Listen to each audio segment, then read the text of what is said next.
The legend of Maula Jatt में दारो के किरदार के लिए हुमैमा मलिक को मर्दों की तरह चलने का मशवरा किसने दिया था? हीरोइन के बजाय विलन का किरदार हुमैमा मलिक के लिए कितना चैलेंजिंग था? दारो नथी के कैरेक्टर के लिए कितना वजन बढ़ाया हुमैमा मलिक ने? वजन बढ़ाने के लिए उन्होंने क्या क्या खाया पिया और क्या क्या मुश्किलात आई इन्हें? माहिरा खान की तरह क्या हुमैमा मलिक को भी पंजाबी हमजा अली अमासी ने सिखाई थी? दारो नथी का कैरेक्टर किस फिल्म के किस कैरेक्टर से मुतासिर होकर बनाया गया? हुमैमा मलिक 2 साल तक किसके साथ रिलेशनशिप में रही? सबसे मुश्किल काम कौन सा करना पड़ा हुमैमा मलिक को दारो का किरदार अदा करने के लिए? दारो नथी और मक्खू जट्टी की लड़ाई क्यों नहीं दिखाई गई the legend of Maula Jatt में? क्या हुमैमा मलिक ने पुरानी मौला जट देख रखी है? और अब हमें हुमैमा किस जबरदस्त कैरेक्टर में नजर आएंगी जो दारो से भी ज्यादा खतरनाक है? इन तमाम सवालों के जवाब दिए हैं खुद हुमैमा मलिक ने एक इंटरव्यू में। उन्होंने क्या कहा ये तो हम आपको बताएंगे ही, मगर इससे पहले यूट्यूब व्यूवर्स हमारा चैनल सब्सक्राइब करके घंटी बजा दें और फेसबुक व्यूवर्स हमारा पेज फॉलो और लाइक कर ले। तो जनाब हुमैमा मलिक का कहना है कि इन्हें फिल्म स्टार शान शाहिद ने मशवरा दिया था कि वो दारो नथी के किरदार में मर्दों की तरह चलें, और फिर उन्होंने मर्दों की तरह चलना सीखा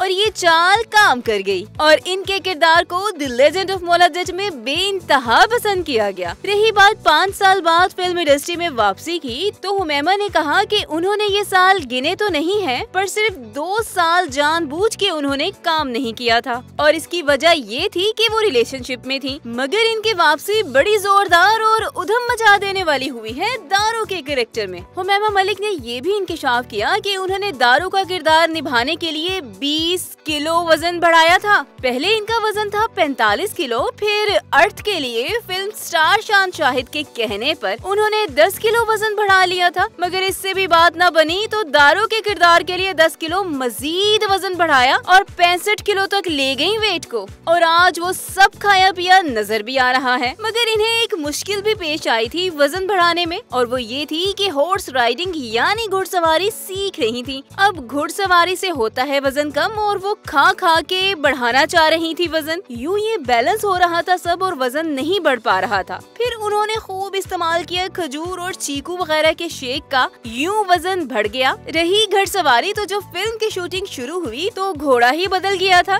यूँ बहुत मुश्किल पेश आई इन्हें the legend of Maula Jatt में घुड़सवारी के सीन्स शूट कराने में। हुमैमा ने एक बड़ा इंकशाफ ये किया कि इन्हें दारो के कैरेक्टर के लिए पंजाबी हमजा अली अब्बासी ने नहीं सिखाई थी, बल्कि खुद सीखी थी उन्होंने, क्योंकि कोई भी शख्स आपको जुबान नहीं सिखा सकता, ये आपको खुद सीखना होती है। वैसे भी इन्हें हजरत बाबा बुल्ले शाह रहमतुल्लाह अलैह का पंजाबी कलाम पढ़ने का शौक था, और अब जब वो पंजाबी सीख चुकी हैं, पंजाबी शायरी इन्हें और ज्यादा मजा देती है। हुमैमा मलिक ने बताया कि उन्होंने दारो के किरदार के लिए जो भी सीखा वो the legend of Maula Jatt के डायरेक्टर बिलाल लशारी से सीखा, और बिलाल लशारी के कहने पर ही उन्होंने मौला जट नहीं देखी थी। दारो के कैरेक्टर के लिए इन्हें बिलाल लशारी ने बताया था कि ये एक ऐसी ताकतवर औरत है जो वॉरियर भी है, इसलिए 300 राइज ऑफ द एम्पायर में एवरग्रीन के किरदार को देखो। फिर उन्होंने थोड़ा बहुत इससे लिया और बाकी किरदार खुद बनाया, जिसमें बिलाल लशारी ने भी मदद की इनकी। और जब हुमैमा मलिक से सवाल हुआ कि the legend of Maula Jatt में इतनी लड़ाइयाँ दिखाई गयी, पर मक्खू जट्टी और दारो नथी की लड़ाई का सीन क्यों नहीं दिखाया गया, तो इस पर वो बोली कि अच्छा ही हुआ कि इन दोनों की लड़ाई नहीं थी इस मूवी में। वैसे भी मैं और माहिरा नहीं लड़ते, वैसे और कितनों से लड़ती मैं, इतने ढेर सारे मर्दों से तो लड़ लिया था मैंने, अब बेचारी एक मक्खो ही बची थी, क्या इससे भी लड़ लेती। इसके अलावा हुमैमा खान ने बताया कि इनका एक और जबरदस्त कैरेक्टर सामने आने वाला है, इसके लिए उन्होंने बहुत मेहनत की है और ये किरदार तो दारो से भी कहीं ज्यादा खतरनाक है। तो जनाब अब आप कमेंट करके बताएं कि आपको हुमैमा मलिक की कौन सी बात सबसे ज्यादा पसंद आई, और हाँ वीडियो को लाइक और शेयर भी जरूर करें।